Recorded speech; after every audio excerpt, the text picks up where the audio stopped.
नमो बुद्धाय. जय भीम. 8 मार्च महिला जागतिक दिनाच्या सर्व महिलांना हार्दिक शुभेच्छा. आंतरराष्ट्रीय महिला दिवस हा दरवर्षी 8 मार्च रोजी जगभरात साजरा केला जाणारा एक विशेष दिवस आहे, जो महिलांच्या सामाजिक, आर्थिक, सांस्कृतिक आणि राजकीय कामाचा गौरव करतो. महिलांचे हक्क आणि जागरूकता निर्माण करण्यासाठी तसेच महिलांवरील भेदभावाविरुद्ध लढा म्हणून हा दिवस साजरा केला जातो.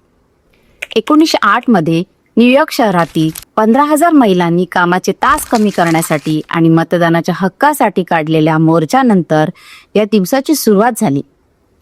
जर्मन कार्यकर्ता क्लारा झेटकिन यांनी 1910 मध्ये याला आंतरराष्ट्रीय स्वरूप देण्याची कल्पना मांडली. यामागचा उद्देश असा होता की महिलांच्या हक्काची जाणीव करून देणे आणि पुरुषांप्रमाणे महिलांना सुद्धा समान हक्क मिळवून देणे हा मुख्य उद्देश होता. 1910 मध्ये आंतरराष्ट्रीय वर्किंग वुमनची एक परिषद भरली आणि या परिषदेमध्ये 17 देशांच्या 100 प्रतिनिधी उपस्थित होत्या.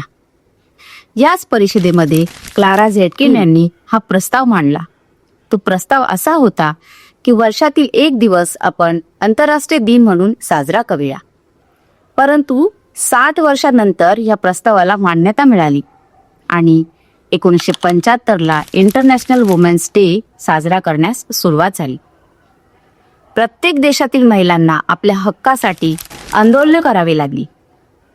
ज्या मतदानाच्या हक्कासाठी आणि महिलांच्या कामाची जागा सुरक्षित असायला हवी, त्यासाठी न्यूयॉर्कमधील महिलांना मार्च 1908 मध्ये ऐतिहासिक आंदोलन करावे लागले.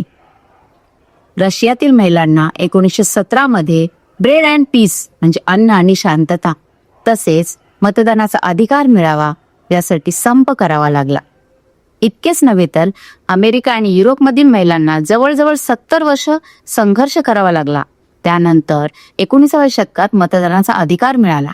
ब्रिटनमधील महिलांनी तर आंदोलन केले, उपोषण केले, त्यासाठी त्या अटकही झाल्या. एवढं सगळं झाल्यानंतर 1918 मध्ये 30 वर्षावरील आणि मालमत्ता धारक असलेल्या महिलांनाच मतदानाचा अधिकार मिळाला. फ्रान्समधील महिलांना तर दुसऱ्या महायुद्धानंतर मतदानाचा अधिकार मिळाला. फ्रान्स सारख्या प्रगत देशातही महिलांना खूप उशिरा अधिकार मिळाले. प्रत्येक देशातील महिलांना आपल्या हक्कासाठी संघर्ष करावा लागला, मतदानाच्या अधिकारासाठी संघर्ष करावा लागला. तोच मतदानाचा अधिकार आणि हक्क भारतीय स्त्रियांना काही न करता मिळाले आणि तेही कोणत्याही एक जातीसाठी नाही, तर संपूर्ण भारतातल्या 18 वर्ष पूर्ण असलेल्या महिलांसाठी मतदानाचा अधिकार मिळाला. तरीही भारत महिला म्हणतात की बाबासाहेबांनी आमच्यासाठी काय केलं. तर त्या महिलांना मी या व्हिडिओद्वारे सांगू इच्छिते की जर आपल्याला कोणत्याही गोष्टीची माहिती नसेल तर माहिती करून घ्या. भारतीय स्त्रियांना आपले अधिकार मिळवण्यासाठी आणि मतदानासाठी संघर्ष करावा लागला नसला तरी कोणाला तरी संघर्ष करावा लागला. सहज मिळाले का हे? भारतीय महिलांना मतदानाचा अधिकार, स्त्री पुरुष समानता, कामामध्ये समान वेतन, 8 तासाच्या कामाचा कालावधी, प्रसूती रजा, मॅटर्निटी लिव्ह, शिक्षणाचा अधिकार, महिलांची सुरक्षितता, वारसा हक्क. एज्युकेटेड महिलांनी तर काही माहिती करून न घेता परंपरा चालवत आहेत. त्यांनी तर कधी विचारच केला नाही तर आपल्याला हे सगळं मिळालं कसं. आपल्या शिक्षणासाठी, आपल्या अधिकारांसाठी त्या सावित्रीबाई फुलेंना अंगावर चिखल, दगडांचा मार घ्यावा लागला. त्या महापुरुषाला संघर्ष करावा लागला. इतकेच नाही तर हिंदू कोड बिल पास होत नसल्यामुळे त्यांना 1951 मध्ये आपला कायदेमंत्री पदाचा राजीनामा द्यावा लागला. हे इतिहासातील एकमेव उदाहरण आहे. महिलांना अधिकार मिळाले नाही म्हणून आपला मंत्रिपदाचा राजीनामा देणारे हे एकमेव कायदेमंत्री होते. 1917 मध्ये ॲनी बेझंट यांच्या नेतृत्वाखाली शिष्टमंडळाने ब्रिटिश सरकारकडे पहिल्यांदा मतदानाचा अधिकार मिळावा म्हणून मागणी केली आणि 18 वर्षांनंतर 1935च्या कायद्याने केवळ 2.5% आणि तेही सुशिक्षित आणि मालमत्ता धारक महिलांनाच मतदानाचा अधिकार मिळाला. पण डॉक्टर बाबासाहेब आंबेडकर यांनी भारतीय महिलांना कायदेशीर समानता, शिक्षण, मालमत्तेचा अधिकार मिळवून देण्यासाठी 1948 मध्ये हिंदू कोड बिल मांडले. त्या महामानवाच्या संविधानाने 26 जानेवारी 1950 रोजी संविधानाद्वारे सर्वांना समान मतदानाचा हक्क मिळाला. त्यांनी संविधानाद्वारे मतदानाचे अधिकार, घटस्फोटाचे अधिकार, समान कामासाठी समान वेतन, नोकरीच्या ठिकाणी सुरक्षितता यासाठी विशाखा समितीची मूळ संकल्पना त्यावेळी बाबासाहेबांनी सुनिश्चित केली. डॉक्टर बाबासाहेब आंबेडकर यांनी महिला कामगारांना प्रसूती रजा, मॅटर्निटी लीव्ह मिळण्यासाठी अत्यंत महत्त्वाची कायदेशीर पावले उचलली.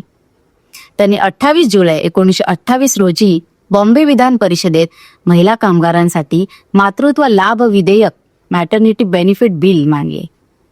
त्यामुळे 1929चा कायदा अस्तित्वात आला. कामगार महिलांसाठी वाईन्स मॅटर्निटी बेनिफिट ऍक्ट म्हणजेच अंतर्गत रजेची सुविधा सुनिश्चित केली. 25 डिसेंबर 1927ला महिलांवर अन्याय करणाऱ्या प्रथा विरोधकात असणाऱ्या मनुस्मृती ग्रंथाची कायमस्वरूपाचे दहन केले.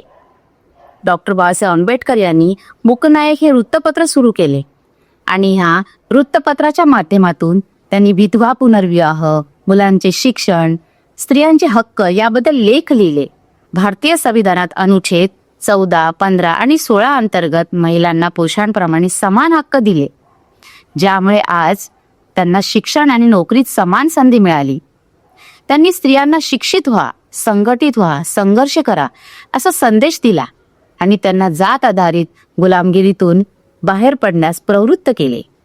महिलांनी उच्च शिक्षित व्हावे, स्वच्छतेचे पालन करावे आणि मुलामुलींना शिकवून स्वावलंबी बनवावे असा त्यांचा आग्रह होता. त्यांनी म्हटले होते, कोणत्याही समाजाची प्रगती ही त्या समाजातील महिलांच्या प्रगतीवरून ठरते.